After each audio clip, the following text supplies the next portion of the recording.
श्री स्वामी समर्थ. जय जय स्वामी समर्थ. स्वामींचं नाव घेऊन मी आजच्या ह्या नवीन व्हिडिओला सुरुवात करते. हिंदू धर्मात मौनी अमावास्या ही पौष अमावास्या म्हणूनही ओळखली जाते. ही अमावास्या स्नान आणि दानासाठी अत्यंत महत्त्वाची आहे. भगवान विष्णूच्या पूजेबरोबर पितरांना नैवेद्य दाखवण्यासाठी आणि पिंडदानासाठी विशेष मानली जाते. यंदा 29 जानेवारीला म्हणजेच बुधवारी मौनी अमावास्या असणार आहे. मौनी अमावास्येला त्रिवेणी योगासह अनेक शुभ संयोग तयार झाल्याने या अमावास्येचे महत्त्व अधिक वाढले आहे. महाकुंभ मेळ्याचे दुसरे शाही स्नान या दिवशी असणार आहे. यंदा मौनी अमावास्येला सूर्य, बुध आणि चंद्र मकर राशीत असल्यामुळे त्रिवेणी योग तयार होईल. तसेच यासोबतच गुरुची 9वी दृष्टी या सर्वांवर असणार आहे. शुक्र मीन राशीत असल्याने मालव राजयोग तयार होईल. श्रवण नक्षत्राचा शुभ संयोग जुळून आला आहे. तसेच बुधादित्य राजयोग देखील तयार होईल. तसेच मौनी अमावास्येला पिंडदान आणि तर्पण केल्याने पितरांना मोक्ष प्राप्त होतं. हे कर्म पितृदोषापासून मुक्ती देणारं आणि घरात सुख समृद्धी टिकवून ठेवण्यास सहाय्यक ठरतं. मौनी अमावास्येला गंगा व इतर पवित्र नद्यांमध्ये स्नान करणे अत्यंत फलदायी मानले जाते. मौन व्रत केल्याने व्यक्तीचे सर्व प्रकारच्या पापातून सुटका होते. मौनी अमावास्या फक्त पितरांच्या तृप्तीसाठी नाही तर हे आत्मशुद्धी आणि आध्यात्मिक साधनेसाठी देखील एक पर्व आहे. मौन व्रत आणि ध्यान केल्याने आत्म्याला शांती मिळते. या दिवशी केलेले प्रत्येक शुभ कार्य अनेक पटीने फलदायी ठरते. आणि म्हणूनच आपल्याला या दिवशी पूजा तर करायची, सेवा तर करायची, पण त्याचबरोबर काही प्रभावी उपाय सुद्धा करायचे आहेत. आणि म्हणूनच मौनी अमावास्येच्या दिवशी तुम्ही काहीही नाही केलं तरीही चालणार आहे, पण फक्त तुम्हाला गाईला ही एक वस्तू खायला द्यायची. ही वस्तू खायला दिल्यामुळे प्रखरातला प्रखर पितृदोष, ग्रहदोष, शत्रुबाधा तर नष्ट होणारच आहे, पण आपलं 7 पिढ्यांचं दारिद्र्य नष्ट होऊन आपली कितीही कठीणातील कठीण इच्छाही पूर्ण होणार आहे. अतिशय उच्च कोटीची ही सेवा जी प्रत्येकाने मौनी अमावास्येच्या दिवशी करायची, त्याबद्दल सविस्तर आणि महत्त्वाची अशी माहिती मी तुम्हाला या व्हिडिओमध्ये देणार आहे. तर व्हिडिओ पूर्ण पहा. आणि जर तुम्ही माझ्या चॅनलवर नवीन असतील तर चॅनलला सबस्क्राईब करा आणि शेजारी बेल आयकन सुद्धा प्रेस करा, जेणेकरून तुम्हाला माझ्या नवनवीन व्हिडिओचं नोटिफिकेशन हे मिळत राहील आणि तुम्ही एक पण व्हिडिओ मिस करणार नाही.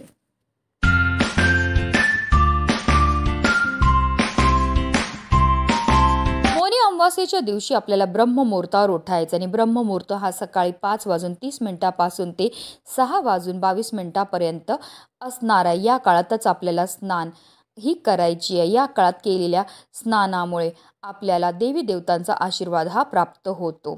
शास्त्रानुसार ब्रह्ममुहूर्तावर केलेल्या कोणत्याही पूजेने, सेवेने तसेच उपायांचं आपल्याला अनंत पटीने पुण्यफळ हे प्राप्त होत असतं. अमावास्या तिथीला आपले पित्र मृत्यू लोकातून ह्या भूतलावर येतात आणि ते कावळा, कुत्रा, गाय या रूपामध्ये असतात आणि ते आपल्याला पाहत असतात की आपण त्यांच्याकरता कोणते सेवा किंवा कोणते दान हे करत आहेत.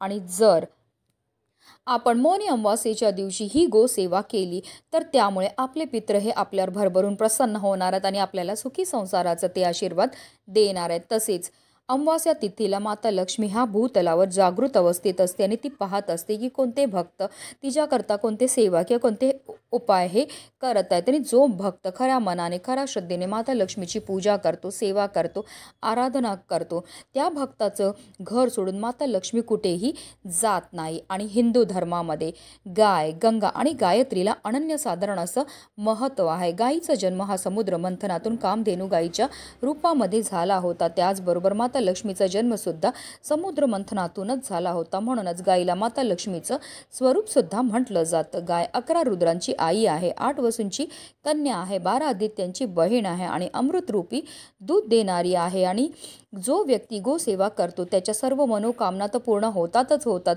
पण त्याला मृत्यू पश्चात स्वर्गाची प्राप्तीसुद्धा होत असते. कारण गायीच्या शरीरामध्ये 33 कोटी देवी देवतांचा निवास आहे. साक्षात श्रीहरी विष्णूंनी सुद्धा आपल्या कृष्ण अवतारामध्ये गोसेवा केली होती आणि म्हणूनच त्यांना गोपाळ हे नाव मिळालं होतं. आता ही गोसेवा मौनी अमावास्येच्या दिवशी अगदी तुम्ही सकाळपासून संध्याकाळपर्यंत कधीही करू शकतात. ह्याकरता आपल्याला सगळ्यात पहिली जी घरामध्ये चपाती आहे ती गाईकरता तयार करायची आहे. कणिक मळताना त्यामध्ये आपल्याला चिमूटभर हळदही टाकायची आहे. हळद टाकल्यामुळे आपल्या कुंडलीतील गुरुग्रह हा बलवान होतो, ज्यामुळे आपल्या जीवनामध्ये असणाऱ्या ज्या आर्थिक समस्या त्यापासून आपल्याला मुक्तताही मिळत असते. त्यानंतर आपल्याला त्यापासून एक छानशी चपातीही तयार करून घ्यायची. चपाती तयार केल्यानंतर त्यावर आपल्याला थोडंसं तूप लावायचं. तूप लावल्यामुळे आपल्या जीवनामध्ये समृद्धी येते. तसेच मौनी अमावास्येच्या दिवशी तिळांना सुद्धा अनन्यसाधारण असं महत्त्व आहे, म्हणून आवर्जून आपल्याला चपातीवर तीळ लावायचे आहेत. आता तुम्ही पांढरे किंवा काळे कोणतेही तीळ जे आहेत ते लावू शकतात, कारण तिळांची उत्पत्ती ही श्री हरिविष्णूंच्या घामापासून झाली होती आणि जेव्हा पण आपण तिळांपासून काही प्रभावी उपाय करतो त्यामुळे आपल्या जीवनामध्ये असणारा प्रकारातला प्रकार पितृदोष, ग्रहदोष, शत्रुबाधा, दारिद्र्य दूर होण्यामध्ये मदत ही मिळत असते, कारण तिळांना दारिद्र्य नाशक असं सुद्धा म्हटलं जातं. तसेच आवर्जून आपल्याला त्या चपातीवर एक गुळाचा खडा सुद्धा ठेवायचा आहे. गुळाचा खडा ठेवल्यामुळे आपल्या जीवनामध्ये गोडवा हा निर्माण होत असतो. अशी ही गोड पोळी घेऊन जायचे आपल्याला गायीजवळ. आता गाय जर तुमच्या घरी असेल तर घरच्या घरी तुम्ही ही गोसेवा करू शकतात, किंवा एखाद्या गोठ्यामध्ये जाऊन, गोशालेमध्ये जाऊन, किंवा वाटेत कुठेही तुम्हाला गाय ही भेटणार आहे. गायीजवळ गेल्यावर सर्वप्रथम तिच्या दोन्ही पायावर आपल्याला पाणी हे अर्पण करून घ्यायचं, तिची आरती करून घ्यायची, तिला हळद कुंकू अक्षदा अर्पण करून घ्यायचे. आणि त्यानंतर आपल्या हातातनं आपल्याला गायीला ही चपाती जी आहे ती खायला द्यायची. असं म्हटलं जातं गाय जी आपल्या हातातनं चपाती खाते त्यामुळे जेव्हा तिची आपल्या हाताला जीभ लागते त्यामुळे आपल्या जीवनामध्ये असणारे जे दारिद्र्य, नकारात्मकता आहे, दोष आहेत ते दूर होण्यामध्ये मदत ही मिळत असते. किंवा अगदी तुम्ही गाईला हिरवा चारा सुद्धा खायला देऊ शकतात. गाईला हिरवा चारा खायला दिल्यामुळे आपल्या कुंडलीतील बुधग्रह हा बलवान होतो, आणि जर आपल्या कुंडलीतील बुधग्रह बलवान झाला तर आपली निर्णय घेण्याची क्षमता वाढते, ज्यामुळे आपल्याला प्रत्येक क्षेत्रामध्ये भरभरून यश प्राप्त होत असतं. गाईला चारा किंवा चपाती खायला दिल्यानंतर आवर्जून तिला थोडंसं पाणीसुद्धा प्यायला द्यायचं. त्यानंतर गायीभोवती आपल्याला 11 प्रदक्षिणा ह्या मारायच्यात. प्रदक्षिणा मारताना निरंतर आपल्याला ओम नमो भगवते वासुदेवाय नमः या प्रभावी मंत्राचा जप हा करायचा. 11 प्रदक्षिणा करून झाल्यानंतर आपल्याला गायीच्या पायाखालची थोडीशी माती उचलायची आणि तिने आपल्या कपाळावर टिळा हा लावायचा आहे. कारण जो मनुष्य गायीला हाताचा स्पर्श करून प्रदक्षिणा करतो तसेच तिच्या चरणाखालील धूळ मस्तकी लावतो त्याला पृथ्वी प्रदक्षिणेचे व सर्व तीर्थांमध्ये स्नान केल्याचे पुण्य हे प्राप्त होत असतं.